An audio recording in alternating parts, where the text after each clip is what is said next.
Saudi আরবের আবহা শহরে সড়ক দুর্ঘটনায় ৬ বাংলাদেশি নিহত হয়েছেন। এর মধ্যে লক্ষ্মীপুরের ২ শিশুসহ ৪ সদস্য রয়েছেন। নিহতরা হলেন মেহের আফরোজ সুমি, তার ১.৫ বছরের শিশু সুভা, মোহনা, ভাসুর মিজানুর রহমান ও ড্রাইভার বাবর। পরিবারের আরেক মেয়ে ফাইজা আক্তার মুমূর্ষু অবস্থায় হাসপাতালে চিকিৎসাধীন রয়েছেন। স্থানীয় সময় রোববার রাত ৩টায় এ ঘটনা ঘটে। জানা গেছে, মিজানুর রহমান দীর্ঘদিন থেকে সৌদি আরবের আবহা শহরে হোটেল ব্যবসার সঙ্গে জড়িত। চলতি মাসের ৩রা ফেব্রুয়ারি ছোট ভাই স্ত্রী সন্তানদের নিয়ে ওমরা পালন করতে সৌদি আরবে যান। ওমরা পালন শেষে বাসায় ফেরার পথে সেখানেই দুর্ঘটনা ঘটে।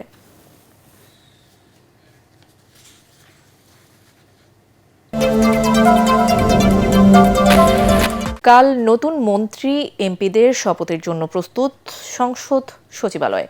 আমন্ত্রণ জানানো হয়েছে দেশ বিদেশের ১২০০ অতিথিকে। আসবেন ভুটানের প্রধানমন্ত্রী, ভারতের লোকসভার স্পিকার, পররাষ্ট্র সচিব, পাকিস্তানের পরিকল্পনা মন্ত্রী, যুক্তরাজ্যের এশিয়া বিষয়ক আন্ডার সেক্রেটারি। এছাড়াও যোগ দেবেন কাতার, নেপাল, মালদ্বীপ সহ বিভিন্ন দেশের মন্ত্রী পর্যায়ের প্রতিনিধি।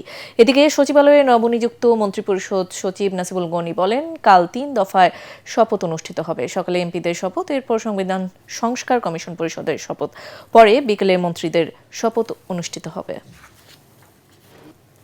২ দফায় আপনার সংসদ সদস্যদের শপথ হবে। একটা তো তারা সংসদ সদস্য হিসেবে শপথ নেবেন, তার পরবর্তীকালে এই যে আমাদের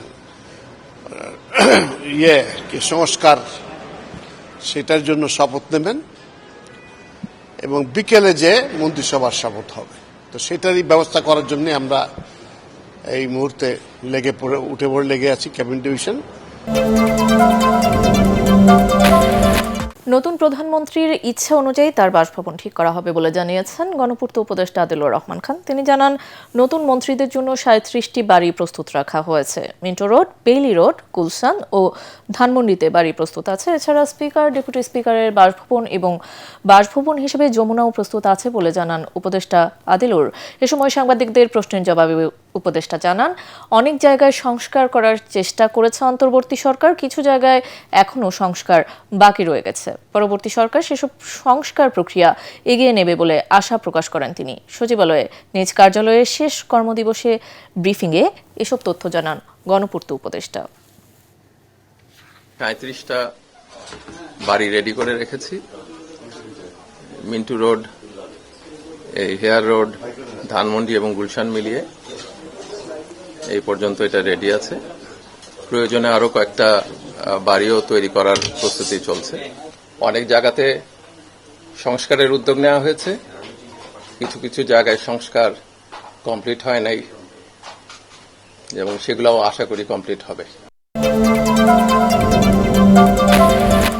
ইসলামী আন্দোলন বাংলাদেশের আমির ও চরমোনাই পীর মুফতি সৈয়দ মোহাম্মদ রেজাউল করিমের সাথে দেখা করতে তাঁর বাসায় যাবেন বিএনপি চেয়ারম্যান তারেক রহমান।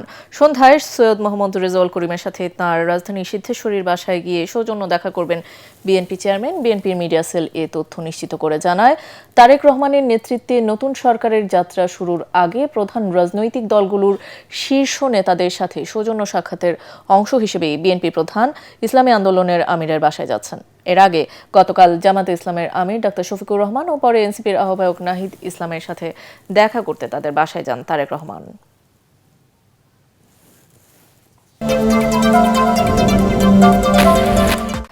দেশের বিভিন্ন স্থানে নির্বাচন পরবর্তী সহিংসতা, নির্যাতন, নিপীড়ন, হত্যা, ধর্ষণের প্রতিবাদে বিক্ষোভ সমাবেশ করবে জামাতে ইসলামীর নেতৃত্বাধীন ১১ দল। বিকেলে 4:30টায় রাজধানীর জাতীয় মসজিদ বায়তুল মোকাররমের উত্তর গেইটে এই কর্মসূচি অনুষ্ঠিত হবে। সমাবেশে জামায়াতের ইসলামের আমির শফিকুর রহমান সহ 11 দলীয় নির্বাচনী ঐক্যের শীর্ষ নেতারা বক্তব্য দেবেন। জুলাই সনদে স্বাক্ষর করতে এনসিপির আহ্বায়ক নাহিদ ইসলামের নেতৃত্বে 6 সদস্যের প্রতিনিধি দল সন্ধ্যায় প্রধান উপদেষ্টার বাসভবন যমুনায় যাচ্ছেন। প্রতিনিধি দলে আরও থাকবেন এনসিপি সদস্য সচিব আক্তার হোসেন, যুগ্ম আহ্বায়ক সরোয়ার তুষার, জাবেদ রাসিন ও মনিরা শারমিন। এছাড়া যুগ্ম সদস্য সচিব জহিরুল ইসলাম মুসাও প্রতিনিধি দলের অংশ হিসেবে উপস্থিত থাকবেন। অর্থনীতি পুনরুদ্ধার ও আইন শৃঙ্খলা পরিস্থিতির উন্নতি নতুন সরকারের সামনে প্রধান চ্যালেঞ্জ বলে জানিয়েছেন বিএনপির স্থায়ী কমিটির সদস্য অবসরপ্রাপ্ত মেজর হাফিজ উদ্দিন আহমেদ। রাজধানীর রাওয়া ক্লাবে এক অনুষ্ঠান শেষে তিনি সাংবাদিকদের এ কথা বলেন। বিরোধী দল সংসদে ইতিবাচক ভূমিকা রাখবে বলেও আশা করেন তিনি।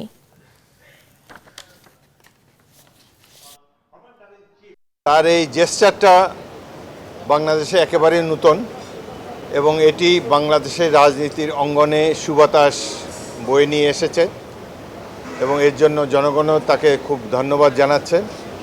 আমরা বিরোধী দল যারা সংসদে তো একটা বিরোধী দল থাকবে, তাদের সাথে ভালো সম্পর্ক আশা করি। তারা সরকারের গঠনমূলক সমালোচনা করবেন এটাই আশা করি এবং জনগণকে বিপদে ফেলবেন না।